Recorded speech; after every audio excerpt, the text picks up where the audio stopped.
Esto es Pura Noticia Matinal. Tú nos ves en la televisión, canal 177 de Zapping.com, por supuesto en toda nuestra red de cable operadores de Arica a Punta Arenas, en nuestra señal de YouTube y también en www.puranoticia.cl. Nos escuchas en la radio, en el 102.5 FM, en el Gran Valparaíso y por supuesto también en San Antonio, en La Ligua, en Cabildo, en toda la provincia de Petorca, en la provincia de Quillota y también en la cuarta región del país, en el 90.9 FM. Esto es Pura Noticia Matinal. Y ya estamos junto a nuestra senadora de la región de Valparaíso, Camila Flores. ¿Cómo está, senadora? Bienvenida. Muy buenos días. Hola Jorge, buenos días. Muy resfriada, así que le pido me disculpen a los televidentes y auditores por la voz. Guagua enferma, me contagió y a los adultos nos da peor que a ellos, así que todavía con los síntomas de este resfrío que ha sido muy fuerte. No, si está los resfríos nos están atacando por todas partes los virus. ¿Cómo está usted, Camila? ¿Cómo ha estado, aparte del resfrío, cierto? El trabajo legislativo, trabajo en terreno, el tema de la mega reforma. Tuvieron bastante trabajo, sobre todo en la última semana con esta aprobación. ¿Cómo se vivió desde su punto de vista esta aprobación a este proyecto de gobierno? Mira, han sido semanas en general muy connotadas y noticiosas en torno a la mega reforma. Se dieron debates muy apasionados a ratos en torno a esto. Ahora todavía hay que terminar de ver la suerte que va a tener la mega reforma. Tú sabes que hay varios requerimientos cruzados, tanto de la oposición como del gobierno en el Tribunal Constitucional, que va a tener que resolver audiencias públicas y resolver el fondo, ¿cierto?, de estas impugnaciones que serían, a juicio de quienes presentan finalmente estos requerimientos contrarios a nuestra Constitución política. La verdad es que para varios de nosotros sorpresiva la incorporación que hace, la presentación que hace el gobierno en materia de presentación al Tribunal Constitucional, lo que tiene que ver con la conexión de los servicios básicos, norma que había sido aprobada ampliamente en el Congreso, ¿cierto?, tanto en el Senado como en la Cámara de Diputados. Y para nosotros algunos, al menos en mi caso, fue sorpresivo que esta norma, que había sido aprobada democráticamente, fuese llevada al Tribunal Constitucional y que en definitiva, en palabras muy sencillas, Jorge, lo que busca es impugnar la posibilidad de que sean las empresas, tanto sanitarias como de electricidad, las que tengan que cubrir frente a situaciones de catástrofe los cobros por la conexión nuevamente a estos servicios básicos. Exacto, ellos debiesen asumir todo el costo, digamos. Y así es, cuestión que debiese ser así, y así en el debate democrático fue aprobado. Para nosotros varios, no solamente para nosotros, quedó ayer de manifiesto también que para el ministro Alvarado, Claudio Alvarado, mi ministro, también fue sorpresivo. Al parecer tampoco se le dio aviso, no tuvo noticia de esta presentación en el Tribunal Constitucional, lo que habla claramente, a mi entender, Jorge, de una falta de coordinación, ya no solamente con los partidos, ¿cierto?, que apoyamos al gobierno, sino que también entre los propios ministros de Estado. Es una cuestión, yo creo que a estas alturas ya bastante instalada, que no se puede negar. ¿Tú ves descoordinación por parte del ministerio? ¿Ves descoordinación desde el gobierno? Sin duda, hay descoordinación, falta de comunicación. Creo que también falta, desde mi punto de vista, una conversación más fina, no sé si semanal o cada 15 días, con quienes estamos enfrentando todo lo que tiene relación con el debate parlamentario. Ahora va a venir una agenda legislativa no menor de materia de seguridad que se va a presentar. La verdad es que muchas veces, Jorge, a nosotros como parlamentarios se nos cita o se nos invita a reuniones para hablarnos respecto a lo que va a hacer el gobierno, las materias que va a terminar presentando en el Congreso, pero para serte súper honestas, generalmente es la misma información que termina circulando por la prensa. O sea, pero le dan opciones a ustedes como senadores simplemente de opinar, de poder cambiar algo, o como que le tratan de dar una instrucción de parte del gobierno nomás. Mira, la verdad es que escuchan las opiniones, pero no siempre esas opiniones son consideradas. Yo te diría que más bien el gobierno en términos generales viene con una idea bastante fija de lo que quiere hacer, de lo que quiere presentar. y muy pocas veces eso logra tener modificación en el sentido de las opiniones o de las mejoras que muchos de nosotros como parlamentarios sugerimos al gobierno. Está bien, tienen el legítimo derecho de hacerlo, son normas en términos generales que cuentan con la iniciativa exclusiva del presidente de la República para poder ser tramitadas como proyectos de ley o de reforma constitucional, pero sin perjuicio a eso, yo creo que es evidente que no hay comunicación suficiente, coordinación suficiente y tampoco consideración muchas veces por las opiniones que algunos de nosotros podamos dar. Ahora, la oposición dice que este es un gobierno sin vocería, que en el fondo, claro, tiene un régimen bastante dictatorial para funcionar, y lo desprendo de sus palabras, pero era lo que usted también quería, porque usted, pues Camila, se la jugó primero que todo por este presidente. O sea, hoy día la veo que está haciendo crítica de la manera que está gobernando José Antonio Kast. Mira, efectivamente yo creo que es muy difícil que uno, cualquier persona, ciudadano, indistintamente de la calidad que pueda tener de autoridad o no, nunca va a tener 100% satisfacción por un representante, un gobernante o en este caso en particular por un gobierno o un presidente de la República. Yo más allá de ser crítica o de ser, no sé, una persona que no esté lo suficientemente representada por lo que se está haciendo, creo que se puede hacer mejor. Y es una cosa muy distinta. Llevamos pocos meses de gobierno, creo que O sea, nosotros podríamos decir que hoy día el presidente José Antonio Kast a usted no la representa en un 100%. No, sí me representa, por supuesto, o sea, evidentemente me ¿Pero qué no le representa y gusta me del representa. actuar del manejo de gobierno por parte del presidente? ¿Qué no le gusta? ¿Que no se sienta a conversar? A ver, es que yo no creo que sea una crítica al presidente de la República en particular, Jorge. Al contrario, yo creo que el tema es que muchos de sus ministros de Estado, subsecretarios o autoridades en general, también regionales, no están en la misma sintonía que el presidente de la República, que es una cosa muy distinta. Cuando tú te sientas con el presidente de la República, en mi caso, lo he hecho en varias oportunidades, invitada a conversar con el presidente de la República acá en el Palacio Presidencial de la región en Cerro Castillo, uno ve una disposición absoluta de parte de él de efectivamente hacer sentido coalición, de equipo, de consideración. El problema es que algo ocurre en el camino que a muchos de los ministros de Estado no les llega ese mensaje o no lo encarnan lo suficientemente como uno esperaría. Cuestión que también se la hemos dicho al presidente de la República, no solo yo. Esto lo hemos transmitido varios senadores en el sentido de que ojalá también el resto de sus ministros, cierto, del gabinete, tenga el mismo ímpetu y la misma idea para gobernar que tiene el presidente José Antonio Kast. Yo no creo que esta sea una situación en particular del presidente. Por el contrario, yo espero que el gabinete se impregne de la visión y forma que tiene ¿Y el qué presidente. ministros, por ejemplo, estamos con la señora Camila Flores, y qué ministros no están en sintonía con el presidente, por ejemplo, según su criterio? Mire, yo no voy a entrar en individualizar alguno en particular, pero efectivamente hay cuestiones que molestan. Algunos ministros que hacen agendas, te enteras el mismo día o un par de horas antes. No, pero cuando dígame un par de nombres, pues Camila, si usted es no, directa, es no, directa al grano. mire, ha habido, A ver, ha con habido Poduje, ¿está alineado críticas. con el presidente, sí o no? Mire, yo creo que él sí, y yo creo que el Ya. presidente de la Quirós, ¿está alineado con República, el presidente? no lo sé. Ah, buen punto. O No sea, lo es sé. Quirós el hombre, es Quirós el No lo problema. sé, no sé si solamente Quirós, pero por ejemplo también ha pasado y hay críticas con el ministro de Agricultura, que también en mi caso en particular yo tuve una conversación con él, ¿cierto? Por la falta de información cuando visita la zona, al parecer está más preocupado de hacer agenda con algunos parlamentarios que considerarnos a todos en la misma. Y eso evidentemente a uno le genera molestia, uno lo transmite y obviamente yo también tuve una respuesta muy amable, ¿cierto?, por parte del ministro de Agricultura, pero más allá de la amabilidad uno espera que este tipo de situaciones no vuelvan a ocurrir.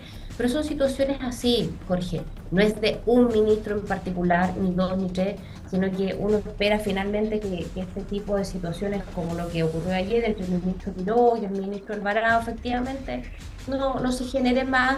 Son ministros todos del mismo gobierno y lo mínimo que uno pide es comunicación entre ellos y que el mensaje que se le entregue a la ciudadanía sea uno solo y no distinto. Bueno, pero a veces, y no es por defender a los ministros, porque claro, cuando usted pone el punto, por ejemplo, el ministro de Agricultura, también muchas veces son sus propios pares, a veces también parlamentarios, tanto mismos senadores o diputados, que tratan de adueñarse de una agenda informativa, ¿cierto? Sacando algún tipo de provecho. Lo vimos, digamos, y directamente apuntemos al tema agrícola y digamos las cosas por su nombre. Estamos apuntando al diputado Luis Pardo, ¿no? Claro, por ejemplo, efectivamente una agenda que evidentemente desde mi punto de vista fue coordinada con él, hecha con él, independientemente de que entiendo que a esa actividad llegaron otros parlamentarios. Desconozco de qué sectores políticos, pero el ministro a mí me dijo que habían llegado otros parlamentarios, pero yo, en definitiva, Jorge, Pero a usted no la le invitaron, externé digamos, mi molestia claro. al ministro, en el sentido de que se me estaba avisando con muy poca anticipación de esta actividad que se iba a realizar en la comuna de Dijuela, que se hizo hace algunas semanas atrás. El ministro finalmente a mí me dice, mire, bueno, lamento que a usted se le haya avisado tan encima, pero llegaron otros parlamentarios, pues la verdad es que no me consta, pero efectivamente uno ve cómo la temática, las autoridades que están presentes y cómo No, esa agenda y lo se preocupante, presenta senadora, para un parlamentario en particular. y lo preocupante, senadora, y lo apuntamos también, lo conversamos con Francesco Venecián, cierto subsecretario de Agricultura, cierto, lo conversamos también con el Ceremi de Agricultura, que nos dio, la verdad, bastante pudor poder entrevistarlo, se nota muy mal preparado el Ceremi de Agricultura, cierto, que de su gobierno, cierto, creo que en cupo también de su partido, senadora, y claro, en el fondo se coarta y la ayuda del gobierno regional solamente para los ganaderos, y eso nos perjudicó, y claro, es como que tuviese todo diseñado, ¿cierto?, por este parlamentario. Da esa idea. ¿Se maneja así la política en el sector? Esa es la molestia que podríamos poner, porque en el fondo los perjudicados son los mismos agricultores de la región, que debiesen haber sido todos beneficiados y no solamente un nicho de un parlamentario en particular. Mire, yo la verdad, Jorge, que efectivamente creo que cuando se toman malas decisiones en materia de políticas públicas, no son los parlamentarios que tienen cierto que verse perjudicados, sino que son finalmente Las los personas. mismos gremios, las mismas personas, ¿cierto?, las que se perjudican. En el caso del Senado, nosotros somos tres senadores de oficialismo, los cuales estamos muy coordinados, y la verdad es que tenemos una muy buena comunicación y los tres tratamos de hacer las cosas lo mejor posible, los tres senadores oficialistas. Pero claro, efectivamente, Usted ha mejorado, Camila, considerablemente la relación con Andrés Lontona. pero sin duda, somos personas adultas, Jorge, que uno puede tener ciertas diferencias, obviamente, de visión, de forma de hacer las cosas si se quiere, pero efectivamente somos personas adultas que nos vamos a ver por los próximos 8 años. Nos sentamos muy próximos, en el Senado también, bueno, con Arturo Esquella también, la verdad es que estamos todos muy cerca. Y para ser honesta, no es que uno haya tenido una mala relación, sino que simplemente quizás esa relación más fraternal o humana no existe tanto. Cuestión que luego, después de años de compartir entre diputados y entre senadores, efectivamente se van disipando y uno va generando una relación de equipo, de trabajo y de coordinación mucho más importante. Claro, puede ser que quizás el hecho de que estemos diputados, senadores separados, también hace que en definitiva los estilos pues, se vayan imponiendo otras personas que, insisto, yo creo que perjudican fuertemente, no a nosotros, sino que a las personas y al final del día también al gobierno, porque los otros gremios, ¿cierto?, agrícolas de la región de Valparaíso pueden legítimamente preguntarse por qué solamente a estas personas y por qué para, no tengo idea, los floricultores, para los apicultores, en fin, para los crianceros, no sé, para tanta gente, ¿por qué para ellos no y por qué para este gremio en particular sí? O No, sí, viceversa. sí, ese es la gran, Ejemplo, diría. y eso es lo que nos genera la gran duda. Pero estábamos hablando justamente también, estamos con la senadora Camila Flores. Senadora, ahora hablando a propósito de las relaciones, ¿cierto? Las relaciones humanas, la relación de trabajo, las relaciones de equipo. ¿cierto? Lamentablemente, Puranoticia.cl da a conocer este día miércoles, ¿cierto?, una información que tiene relación a diferentes denuncias que tendría la delegada presidencial de Quillota, que es Pilar Cuevas, que también es de su partido. ¿Usted conoce a Pilar?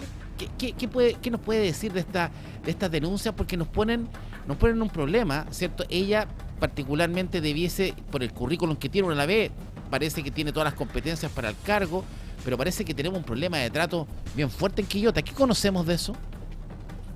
Bueno, yo efectivamente me informé por pura noticia de esta situación, pero no tengo que desconocer que conozco a grandes profesionales que se desempeñan en la delegación presidencial de Quillota, no que hayan llegado ahora, Jorge, sino que llevan un buen tiempo desde, no sé, que en esa delegación estaban Iván Cisterna, Jorge Soto, en fin, que habían otras autoridades con el presidente Sebastián Piñera y que tienen las competencias y que por lo tanto han permanecido en el tiempo trabajando ahí. Y tenía alguna información de que, bueno, de que esta situación efectivamente se estaba generando, que existe un clima, al parecer, de bastante tensión, de bastante nerviosismo en cómo están trabajando los funcionarios. Entiendo también, Jorge, que esta no es una cuestión política, porque habría, a lo menos una de las denuncias había sido hecha por una persona que había llegado incluso con Pilar Cuevas a trabajar a la delegación presidencial de Quillota, por lo tanto, porque legítimamente uno puede decir, deben ser los funcionarios de oposición que todavía están ahí, que a lo mejor para generarle un problema al gobierno. A nosotros nos pasó eso. Y entendemos que en mi caso yo pude corroborar. No, obviamente no voy a dar la identidad de la persona que hace esta denuncia, claro, porque no corresponde, no puedo, pero efectivamente sería una persona que llegó con, al menos una de las denuncias, que llegó con Pilar Cuevas a la delegación. Entonces no es una cuestión que uno pudiese, porque yo legítimamente lo primero que pensé ayer era, oye, deben ser los funcionarios de oposición. Es lo primero que pensamos nosotros también. Yo personalmente cuando en nuestra reunión de pauta en el día de ayer justamente lo conversamos con nuestro editor y nos dice, mira, nos llegó este tema, lo miramos y yo dije, pucha, Pilar Cuevas, no sé, hay que verlo muy bien, debe ser un tema político. Y claro, y tenemos la misma información suya, senadora, que efectivamente una de las personas parece es justamente quien llega con el equipo de Pilar Cuevas y lo más dramático es que aquí ha habido personas que han terminado llorando. O sea, aquí hay una situación no solamente de mal clima laboral, podría haber maltrato, y claro, y que no tiene que ver con un tema político. O sea, aquí no se trata de personas de izquierda que estén denunciando, sino personas que habían llegado por el mismo equipo de ella. Ahora, eso es preocupante. ¿Cómo lo ve el partido? ¿Cierto? ¿Cómo lo ven ustedes políticamente? Porque claro, no es un misterio que así como los Ceremi los ponen algunos parlamentarios, ¿cierto? Usted debe tener algún Ceremi por ahí, usted también haber puesto algunos delegados. Nuevamente volvemos a Pilar Cuevas y volvemos al mismo personaje, ¿cierto? A Luis Pardo, porque ella le responde a Luis Pardo. A ver, es complejo, Jorge, porque es el primer caso que tenemos, al menos en la región de Valparaíso, respecto de delegados presidenciales, provinciales, denunciados por malos tratos, por conflictos, ¿cierto?, laborales o por ley Cari. Efectivamente, no, al menos que yo lo sepa, puede que existan situaciones, pero al menos en la opinión pública no se ha conocido. Es la primera situación que nos genera este foco de conflicto. Yo también el día de ayer, Jorge, me comuniqué con Vicente Núñez. Vicente Núñez es quien es el jefe directo en la Subsecretaría del Interior de todos los delegados presidenciales a nivel país. Le pregunté si ellos como gobierno estaban al tanto de esta situación, qué medidas estaban tomando. Vicente Núñez me señala que él había, el día de ayer, de esto, cuando Pura Noticia informa esta situación, habría tenido, que él estaba acá en la delegación de Quillota, entiendo que después se trasladó a la delegación de San Felipe, y que se reunió incluso con la Asociación de Funcionarios, sí, que le plantearon varias cosas, dentro de ellas también estas denuncias, ¿cierto? Y por supuesto también que el gobierno había tenido la conversación correspondiente con la delegada. O sea, no es tampoco una situación que para el gobierno sea sorpresiva, sino que al parecer ellos ya tendrían información, porque por algo Vicente Núñez se encontraba justo el día de ayer, que esto se hace público también en la delegación presidencial de Quillota. Y es complejo, obviamente que es complejo, no habíamos tenido una situación de esta naturaleza y menos con un militante de Renovación Nacional en la región de Valparaíso. ¿Se debiese ir la delegada provincial de Quillota? Mire, yo la verdad, Jorge, es que no me corresponde a mí decir si tiene que ir o no. Lo que sí yo tengo que decir es que hay nombres, muy buenos nombres, que son de la región, que son de la zona, particularmente de la provincia de Quillota, que tienen altas competencias. Yo me permití en el proceso de selección poder sugerirle al presidente de la República y al ministro correspondiente el nombre que a mí me parecía que era el más apropiado. No es en este caso el nombre de Pilar. Me parece muy bien que el gobierno haya decidido apostar por ella y bueno, es una decisión de ellos, pero no es un nombre que yo en ese minuto fue el que haya señalado. Yo señalé a otra persona y lo que sí te puedo decir es que si se toma una decisión de cambio, espero que se considere el sentido de pertenencia en la zona, el arraigo con la zona. Tú hablas de un sistema de pertinencia porque en el fondo ella tiene relación con Aysén, Claro, no con nosotros, no con Quillota. así es. Así es, efectivamente ella fue intendente en la región de Aysén, constituyente en la región de Aysén, eh, electa constituyente, y claro, efectivamente ese arraigo y ese conocer, aquí todos tenemos formas de ser distintas, incluso de acuerdo a la zona del país en la que tú te encuentras, las personas se relacionan de manera Sí, distinta. ese otro punto, porque yo veo el currículum de Pilar Cueva, bueno, no tiene nada que ver una cosa con la otra, pero también la ley Karin a veces, a ver, se mal utiliza, o a veces uno puede hablar más Absolutamente. fuerte, o puede dar una orden, ¿cierto? Y dice, claro, está bien un tema, un punto, dos puntos, pero claro, según la información que nosotros tenemos, y parece que usted, senadora, también la maneja, no se trataría solamente de un caso aislado, y todo No. parece indicar que efectivamente la situación de Quillota explota, o sea, llegó a un clima que no era soportable y tiene que haber habido un episodio justamente el fin de semana que logra explotar y por donde justamente nos llega a nosotros esta información internamente por parte de, tenemos que decir, por parte de trabajadores de la intendencia, de la delegación, a lo cual nosotros vamos obviamente a cuidar siempre la fuente y agradecemos también la confianza con el medio, pero es preocupante. A ver, pero la quiero llevar a otro punto, senadora, porque usted es parte de la Comisión Transporte del Congreso en su trabajo legislativo, y usted ha puesto un tema en la palestra, ¿cierto?, que tiene que ver directamente con el tema de las drogas y los conductores. Ayer, o antes de ayer, murió una niña, un niño de 9 años en Villa Alemana. Hemos tenido muertes, ¿cierto?, de diferentes personas por conductores que andan manejando, ¿cierto?, bajo el estado de drogas, de alcohol. Y usted dice, aquí tiene que ser obligación para todos. Cuéntanos este proyecto, cuál es la iniciativa, qué es lo que estamos haciendo para este tema. Mira, Jorge, esto efectivamente yo lo tomo como presidenta de la Comisión de Transporte del Senado. Y finalmente lo que hace es seguir el tratamiento en el segundo trámite constitucional del proyecto que salió evacuado positivamente de la Cámara de Diputados. De hecho, a mí me tocó votarlo cuando yo era diputada, y hoy día me toca como presidenta de la Comisión de Transporte del Senado seguirlo empujando, que obliga finalmente a los conductores de microbuses a tener que realizarse de manera permanente test tanto de alcohol como de drogas.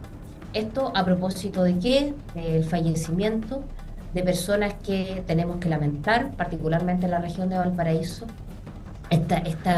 Mira, yo no soy muy amiga de ponerle nombre a las leyes, pero popularmente esta ley ha sido conocida como la ley Alberto, de un joven que muere efectivamente, que se transportaba en una microbús en la región de Valparaíso y que cuyo conductor de esta micro estaba bajo los efectos de las drogas. Entonces, efectivamente, lo que nosotros buscamos es que sea obligatorio realizarse el test de droga y test de alcohol, y que efectivamente existan sanciones tanto para el empleador, es decir, el dueño de esa microbús, como también sanciones para el conductor, ¿cierto?, que marca positivo a drogas o alcohol. La situación en la región de Valparaíso es dramática, no es un caso Somos lo aislado. peor en estadística y también Así va de la es. mano, Camila, y aquí no es por defender a los choferes que consumen drogas, digamos, ¿cierto? Pero cuando uno ve las condiciones laborales que te han asumido los choferes, ¿cierto? Pucha, y ellos buscan la justificación que la manera de mantenerse 10 horas frente a un volante es con droga. Y ahí tenemos un círculo vicioso que tenemos malas es cierto que malos contratos laborales para ellos y al mismo tiempo no tenemos los elementos para poder justamente fiscalizar que no consuman droga. Estamos enredados ahí. Claro, pero hay que ser muy claro, una cosa no justifica la otra. Totalmente. Efectivamente, podrán existir condiciones para mejorar desde el punto de vista laboral, pero eso no justifica, ¿cierto?, que tengan que consumir drogas o alcohol para mantenerse más tiempo trabajando. En ningún caso eso puede ser así. Lo que nosotros buscamos es prohibirlo legalmente y que exista una tipificación respecto de esto. El proyecto llega al Senado con varios situaciones o focos, te diría, Jorge, por mejorar. Ayer tuvimos la oportunidad de escuchar a la presidenta de la Fundación Emilia, Carolina Figueroa, quien pierde su hija de manera dramática, ¿cierto? También recordémoslo, y ella levanta las banderas de defensa de este tipo de causas. También tuvimos a FENABUS, por supuesto, que son la organización nacional más grande de ¿Ha logrado invitar proletario. a Reinaldo Sánchez a la Comisión de Transporte? La verdad es que no ha pedido ser escuchado y tampoco ha existido el llamado ¿Y a por qué no lo invitarlo, invita? pero si él quiere Es que participar, sería muy podríamos, bueno conocer justamente qué medida, porque Viña Bus es la mayor empresa de transporte, ¿cierto?, que tenemos en la región de Valparaíso, ¿cierto? En Viña Bus, sería muy interesante conocer cuál es el trato que tiene él, su empresa, con los conductores. Aquí el problema que tenemos es el trato, y no olvidemos que esta misma empresa es la que va a manejar los buses nuevos de la famosa licitación que todos nos han hablado. Entonces, yo creo que el tema de la droga, el test de droga, es una excelente iniciativa, senadora, se tiene que aplicar. ¿Cómo la vamos a aplicar? Es otro punto. Pero en nuestra región, en nuestra bajada, yo creo que hay un personaje clave para que todo esto funcione. Desde los validadores, que ahora los micreros y los conductores se quieren ir a paro, ¿cierto? Hasta el test de droga, y un personaje clave es la familia Sánchez. Ellos manejan pero mire, prácticamente... los conductores, Jorge, tienen que entender que hay medidas que se tienen que cumplir y que se tienen que aplicar sí o sí, que la región de Valparaíso no puede seguir siendo una isla. Nosotros tenemos que tener validadores absolutamente. Eso no Pero solamente es que le no da son los seguridad conductores, al Camila, conductor. senadora. Aquí aquí los empresarios, por eso le digo que Reinaldo Sánchez es un personaje clave, porque los empresarios ocupan de carne de cañón a los conductores. Entonces le dicen, no, nosotros ustedes vamos a tener... En el fondo ya existía un compromiso. Hoy día el chofer sale en la mañana sin la certeza de cuánta plata va a ganar en el día. Un chofer que se sube una micro no sabe cuánto va a ganar. Depende del boleto cortado. En cambio, un chofer que se sube en Copiapó, un chofer que se sube en Concepción, un chofer que se sube en Santiago, sabe cuánto va a ganar. En el único lugar que no es acá. Y los únicos que se han opuesto a los validadores tienen nombre y apellido. Es la familia Sánchez. Bueno, es que eso no puede ser. No puede ser porque no hay acá excepciones a una persona, a un empresario en particular. Acá la modernidad y la seguridad, tanto para los conductores como para las personas, que es mejor que no tengan plata para no, digamos, plata en efectivo, que tengan Exacto. estas tarjetas para pagar, les genera mucha más seguridad. Y por lo tanto son normas que van a llegar y van a llegar para aplicarse, así de simple. Lo mismo que pasa con el test de drogas, test de alcohol, que va a ser obligatorio, va a haber un reglamento que así lo va a La idea es establecer que de cada forma cuánto tiempo un avanzada. conductor se someta a un test de droga, cada 3 meses sería un tiempo prudente, ¿no?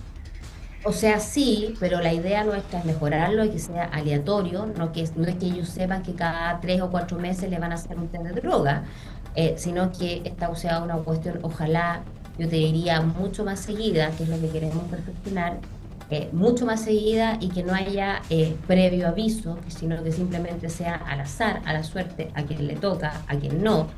Y obviamente con el cargo que van a tener que, lo que se ha propuesto en la norma el día de hoy, costear por los propios empleadores.